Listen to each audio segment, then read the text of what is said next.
प्रपत्र 2 के बाद प्रपत्र 3(1) वंशावली का डिटेल आपको देना बहुत ज़रूरी है। अधिनियम की धारा 5(1) इसके तहत आपको इस फॉर्म को भरना होगा और इसमें आपको आपके वंशावली का ब्यौरा देना पड़ेगा।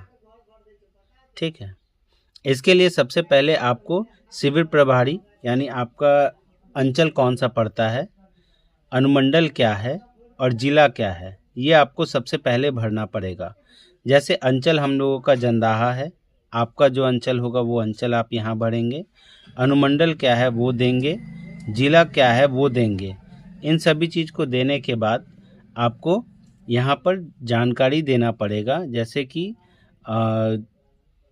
ज़मीन जो है वो किसके नाम से आ रहा है उसके बारे में आपको देना पड़ेगा। जैसे कि पिताजी के नाम से ज़मीन है और उनका 4 लड़का या 5 लड़का है, तो पांचों का नाम हम लोग यहाँ पर देंगे, पिताजी का नाम यहाँ देंगे और उसके बाद हम लोग नीचे के तरफ चले आएंगे। जिनके जिनके नाम पे ज़मीन का बंटवारा होना है उन हिस्सेदार का नाम, उसके बाद यहाँ पर उनके पिता का नाम और उसके बाद नीचे चले आएंगे। यहाँ पर दिया गया है निवास ग्राम यानी किस ग्राम में रहते हैं उसका नाम, थाना क्या है, अंचल क्या है, जिला क्या है, जाति क्या है, इसको भरना। जैसे हम यहाँ पर दिया गया है मिसरौलिया, निवास ग्राम, थाना जंदाहा, अंचल जंदाहा, जिला वैशाली और जाति में ग्वाला।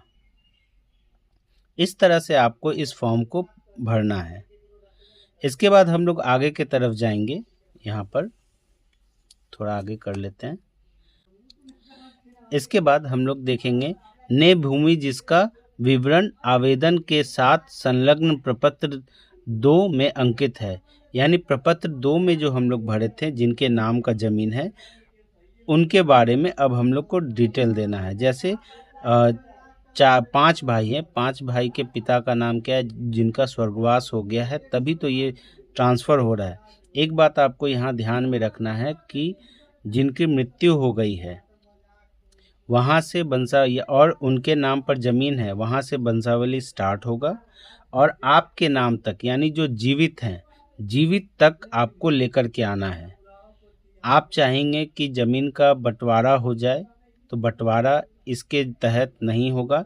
इसमें सिर्फ आपको ये लीगल अधिकार मिलेगा, लीगल राइट मिलेगा, जिसके तहत आपका नाम जो है वो वंशावली में ऐड हो जाएगा।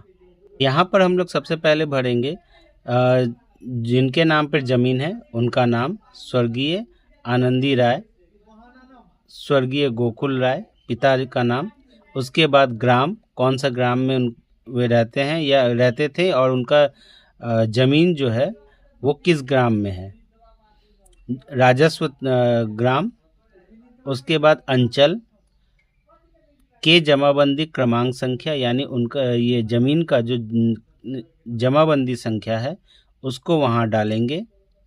उसके बाद खतियान में अंकित खाता संख्या यानी जो खतियान है ज़मीन का उसमें खाता संख्या कौन सा दिया हुआ है, उसके अंदर उस खाता संख्या के अंदर में कौन कौन सा खेसरा दिया हुआ है, उसके बाद उस खेसरे के अंदर क्या रकवा कितना कितना दिया हुआ है ये आपको भरना है, उसमें लगान कितना है ये आपको भरना है।